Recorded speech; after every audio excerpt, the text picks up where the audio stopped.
Assalamualaikum warahmatullahi wabarakatuh.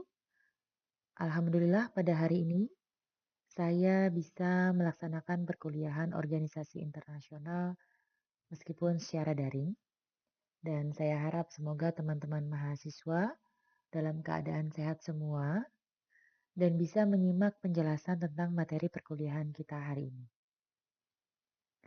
Pada kesempatan ini, saya akan mengajak teman-teman untuk membahas tentang sumber-sumber hukum organisasi internasional.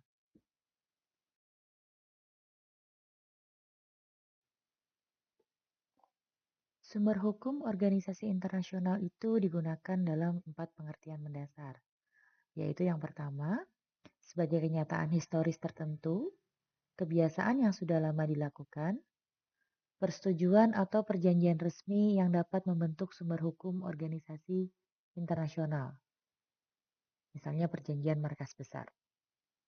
Kedua, instrumen pokok yang dimiliki oleh organisasi internasional. Yang ketiga, peraturan, tata cara organisasi internasional beserta badan-badan yang ada di bawah naungannya, termasuk mekanisme yang ada pada organisasi tersebut. Kemudian yang keempat, resolusi, keputusan, deklarasi atau rekomendasi organisasi internasional. Dan yang kelima adalah konvensi-konvensi internasional.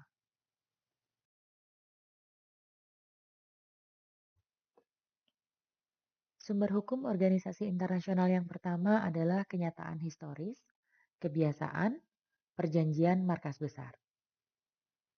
Konferensi Dumbarton Oaks tahun 1944 merupakan contoh kenyataan sejarah pembentukan PBB. Konferensi ini mengusulkan perumusan 50 pasal rancangan piagam PBB. Konferensi Organisasi Internasional yang berlangsung di San Francisco tahun 1945 adalah kelanjutan dalam menyelesaikan rancangan piagam PBB. Kemudian Konferensi Yalta tahun 1945 khusus mengusulkan adanya badan di dalam PBB yang bertanggung jawab mengenai keamanan nasional para anggota.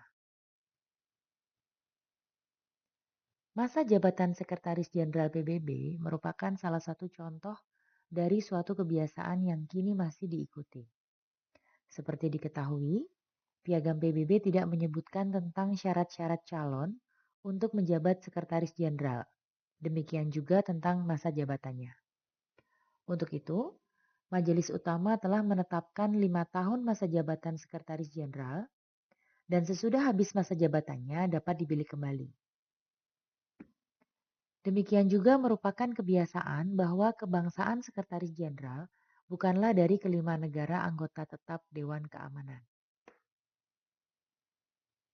Dalam contoh yang berhubungan dengan perjanjian, diketahui adanya persetujuan markas besar atau Headquarters Agreement. Perjanjian markas besar ini adalah persetujuan atau perjanjian resmi yang dapat membentuk sumber hukum organisasi internasional. Perjanjian markas besar yang ditandatangani oleh PBB dan Amerika Serikat pada tahun 1947 berisi ketentuan mengenai daerah markas besar PBB beserta hak-haknya yang tidak dapat dilanggar oleh peraturan-peraturan pemerintah federal Amerika Serikat.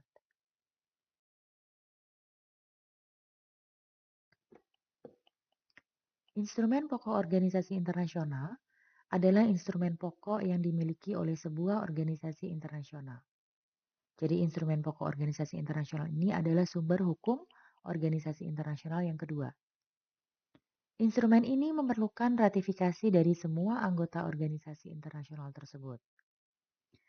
Instrumen pokok ini bisa berupa piagam, kemudian covenant, kemudian final act, pact, and then treaty, dan juga statute. Contohnya PBB dan ASEAN itu memiliki instrumen pokoknya adalah piagam.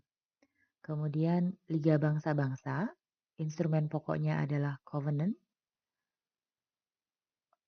Untuk Konferensi Keamanan dan Kerjasama Eropa atau lazim disebut Helsinki Accords itu memiliki Final Act sebagai instrumen pokoknya. Kemudian instrumen pokok Liga Arab dan Warsawa diberi nama Pact. Untuk NATO dan SEATO memilih instrumen pokok berupa treaty. Kemudian statute dimiliki oleh IAEA and OPEC, and constitution itu dipilih oleh WHO dan UNESCO sebagai nama instrumen pokoknya.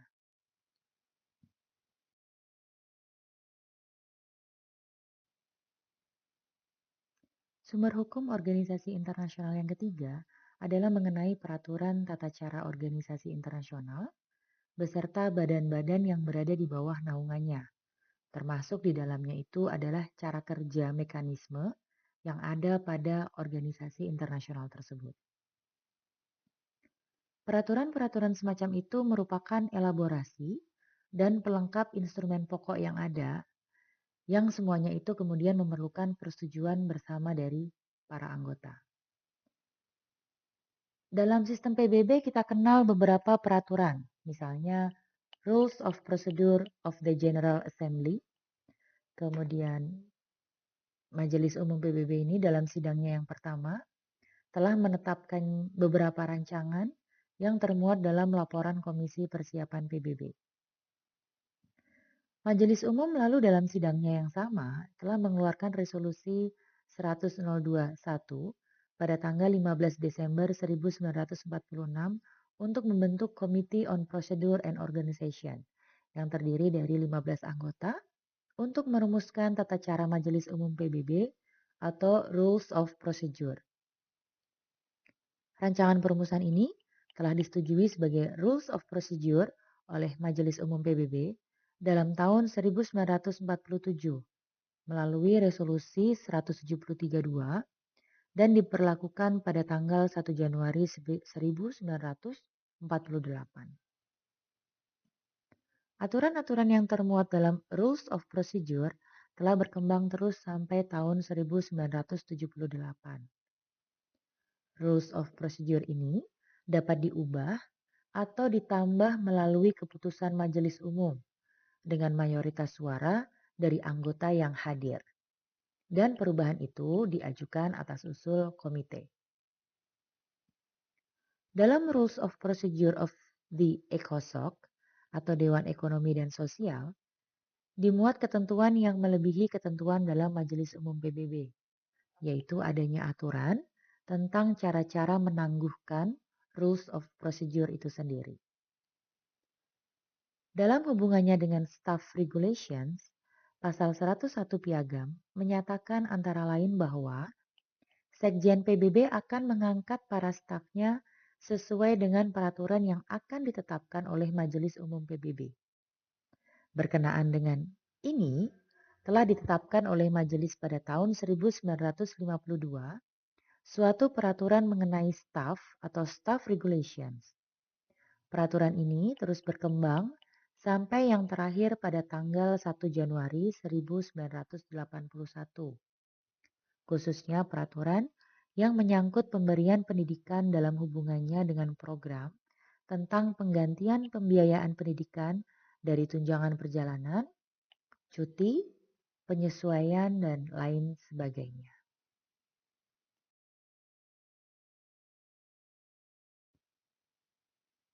Sumber hukum organisasi selanjutnya adalah resolusi, keputusan, deklarasi, atau rekomendasi organisasi internasional. Resolusi, keputusan, deklarasi, atau rekomendasi organisasi internasional itu adalah hasil-hasil yang ditetapkan atau diputuskan oleh organisasi internasional yang wajib atau harus dilaksanakan, baik oleh para anggotanya maupun badan-badan yang ada di bawah naungan organisasi internasional. Hasil-hasil itu dapat berbentuk resolusi, kemudian keputusan, deklarasi, atau rekomendasi. Dalam sistem PBB, badan-badan utama seperti Majelis Umum, Dewan Keamanan, dan Dewan Ekonomi Sosial dapat mengeluarkan resolusi-resolusi sendiri-sendiri.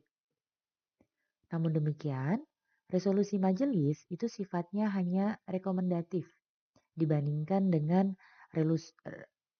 resolusi dari Dewan Keamanan yang mempunyai kekuatan mengikat atau legally binding. Ini dapat terlihat dalam pasal 25 Piagam. Di situ disebutkan bahwa the members of the United Nations agree to accept and carry out the decisions of the Security Council in accordance with the present charter. Jadi, anggota-anggota Perserikatan Bangsa-Bangsa itu menyetujui untuk menerima dan menjalankan keputusan-keputusan Dewan Keamanan sesuai dengan piagam ini.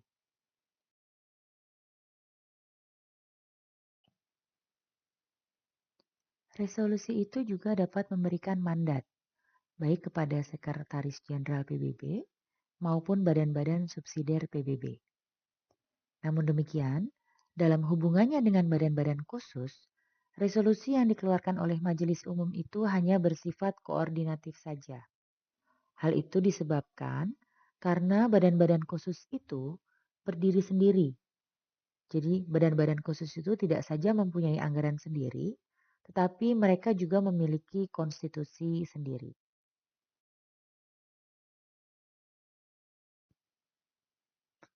Resolusi yang dikeluarkan oleh PBB itu juga dapat meminta kepada negara anggotanya untuk melaksanakan ketentuan-ketentuan sebagaimana tersebut dalam resolusi itu.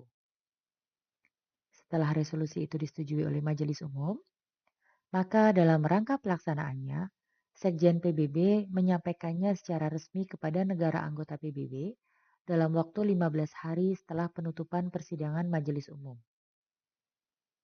Demikian pula Dewan Ekonomi dan Sosial.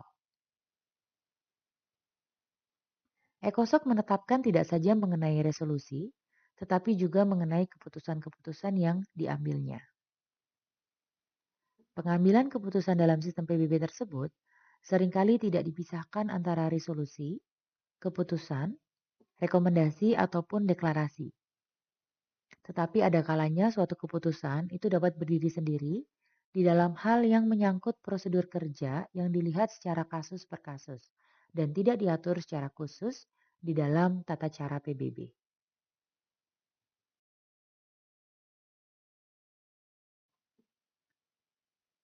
Sumber hukum organisasi internasional yang terakhir adalah konvensi-konvensi internasional.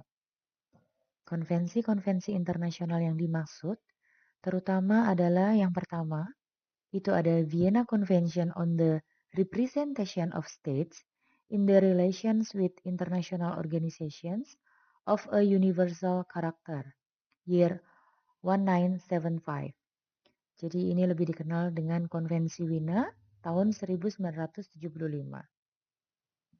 Yang kedua ada Vienna Convention on the Law of Treaties between States and International Organizations or between International Organizations year 1986 atau lebih dikenal Konvensi Wina tahun 1986.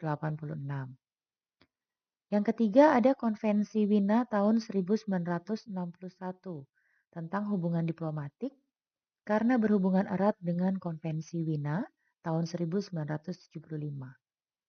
Yang keempat, ada Konvensi Wina tahun 1969 tentang hukum treaty karena berkaitan erat dengan Konvensi Wina tahun 1986. Yang kelima, sehubungan dengan badan-badan khusus PBB yang juga merupakan sumber hukum organisasi internasional adalah Convention on the Privileges and Immunities of the Specialized Agencies year 1947.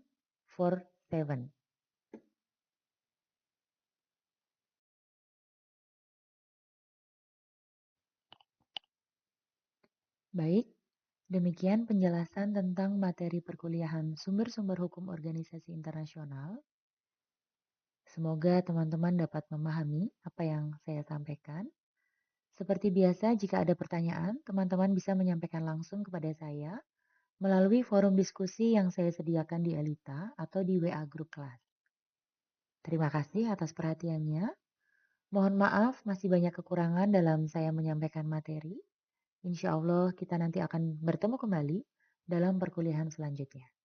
Wassalamualaikum warahmatullahi wabarakatuh.